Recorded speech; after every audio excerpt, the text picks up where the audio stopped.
नमस्कार दोस्तों, आप सब कैसे हैं। आई होप आप सब बहुत अच्छे होंगे और खूब मन लगा के पढ़ाई भी कर रहे होंगे।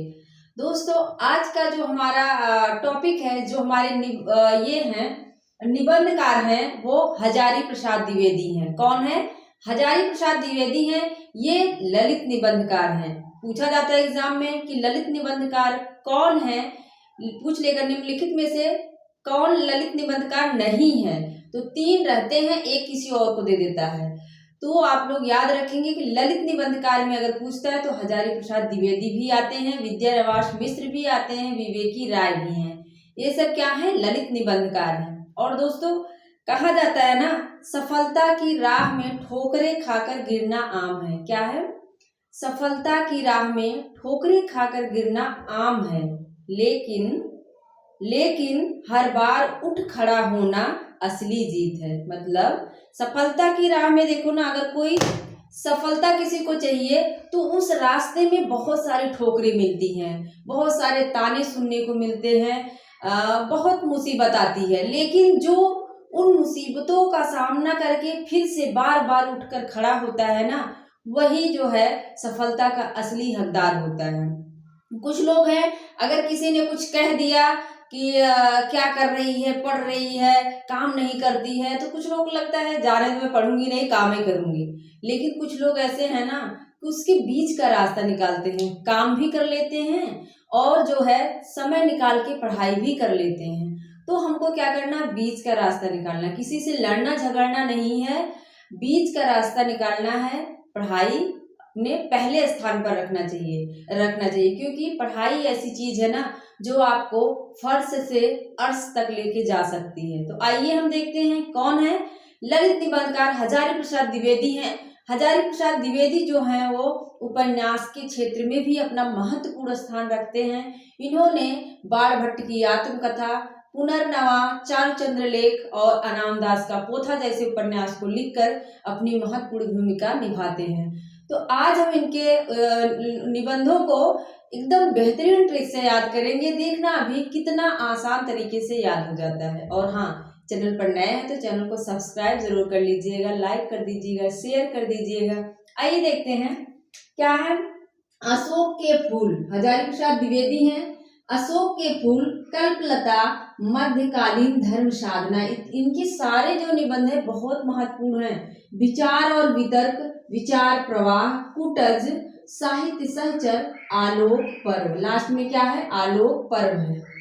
अब इसको याद कैसे करेंगे? हजारी प्रसाद द्विवेदी, अशोक के फूल। अगर जो है कोई फूल का गुलदस्ता बनाता है तो उसमें 1000 फूल रहते हैं कि नहीं? 1000 नहीं रहते, लेकिन फूल क्या है? कई प्रकार के रहते हैं, या कई फूल ही मिलाकर जो है एक गुलदस्ता बनता है। तो 1000 फूल से याद कर लो। सिर्फ अशोक के फूल याद करो आप। हजारी प्रसाद द्विवेदी का क्या है? अशोक के फूल, इतना याद है। अब याद करो, अशोक वाटिका में कौन बैठी रहती है? सीता जी बैठी रहती है ना। अशोक वाटिका में जब रावण लेके जाता है तो अशोक वाटिका में सीता जी बैठी हैं। अशोक के फूल मतलब अशोक के फूल के नीचे बैठी हैं और क्या है? कलप रही हैं। कल्पलता मतलब कलप रही हैं, दुखी हैं, परेशान हैं। मध्यकालीन धर्म साधना, और वो धर्म साधना कर रही हैं कि एक न एक दिन रावण का अंत राम जी जरूर करेंगे।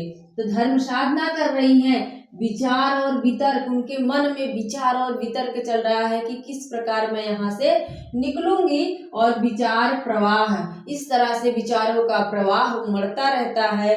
और कुटज बनकर हनुमान जी आते हैं ना, अंगूठी गिराते हैं अशोक के पेड़ के नीचे ही, तो कुटज बनकर हनुमान जी आते हैं। क्या? साहित्य सहचर बनकर आते हैं।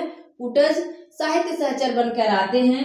आलोक पर्व, लास्ट में क्या हो जाता है? आलोक। फिर सीता जी क्या हो जाती है? खुश हो जाती हैं। आलोक पर्व हो जाता है। फिर से देखो, सीता जी अशोक के फूल के नीचे जो है कलप रही हैं, मध्यकालीन धर्म साधना कर रही हैं। उनके अंदर विचार और वितर्क चल रहे हैं, विचार प्रवाह चल रहे हैं। कुटज बनकर हनुमान जी आते हैं, साहित्य सहचर बनकर, और आलोक पर्व हो जाता है। एकदम आसान सी ट्रिक है दोस्तों। अशोक के फूल के नीचे सीता जी जो है कलप रही हैं और क्या है? मध्यकालीन धर्म साधना भी कर रही हैं। उनके अंदर विचार और वितर्क चल रहा है, विचारों का प्रवाह चल रहा है और कुटज बनकर, साहित्य सहचर बनकर हनुमान जी आते हैं, तब जाके आलोक पर्व हो जाता है। ये इनके क्या है, निबंध संग्रह हैं। इनके कुछ निबंधों को भी हमने यहाँ लिखा है, ये बहुत इंपॉर्टेंट है, आप लोग इस पे जरूर से ध्यान देना। क्या है, नाखून क्यों बढ़ते हैं, ये यूजीसी नेट में भी लगा हुआ है। तो नाखून क्यों बढ़ते हैं ये बहुत इंपॉर्टेंट है, पूछा जाता है। तो किसका है, हजारी प्रसाद द्विवेदी का है। बसंत आ गया है, आप लोगों को पता होगा, बसंत आ गया पर कोई उत्कंठा नहीं, किसका है, तो विद्यानिवास मिश्र का। किसका है, विद्यानिवास मिश्र का है। लेकिन यहाँ सिर्फ है बसंत आ गया है, तो किसका हो जाएगा, है आ रहा है तो हजारी प्रसाद द्विवेदी का। उसमें आप देखेंगे कि है नहीं होगा, बसंत आ गया पर कोई उत्कंठा नहीं है, हो भी सकता है, लेकिन बसंत आ गया याद कर लो, हजारी प्रसाद द्विवेदी का है। बसंत आ गया है, एक मिनट में देख लूं उसमें क्या है, बसंत आ गया पर कोई उत्कंठा नहीं, बसंत आ गया है नहीं है। हजारी प्रसाद द्विवेदी में है आ गया है, तो आप लोग इससे ट्रिक बना सकते हैं, है आ गया, हा से हजारी प्रसाद और है आ रहा है तो बसंत आ गया है। शिरीष का फूल, विद्यानिवास मिश्र का निबंध है, शिरीष की याद आई। विद्यानिवास का क्या है, शिरीष की याद आई, लेकिन हजारी का क्या है, शिरीष का फूल।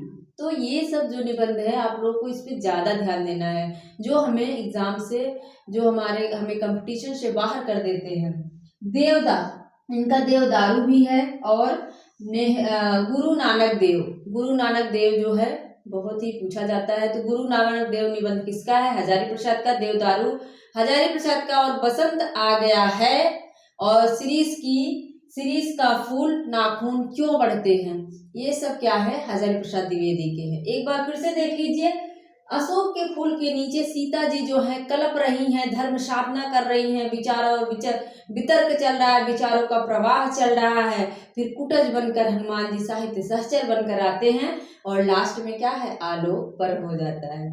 इस तरह से आप लोग कालक्रम के भी क्वेश्चन सही कर सकते हैं। तो आप लोगों को हमारी ट्रिक अच्छी लगती है, आप सब कमेंट बॉक्स में कमेंट करते हैं, मुझे बहुत ही मोटिवेशन मिलता है, अच्छा लगता है कि मेरे द्वारा पढ़ाया गया आप लोगों को कुछ, आप लोगों की हेल्प हो रही है। तो ऐसे ही वीडियो आपको देते रहेंगे, मिलते हैं अगले वीडियो में। Thank you.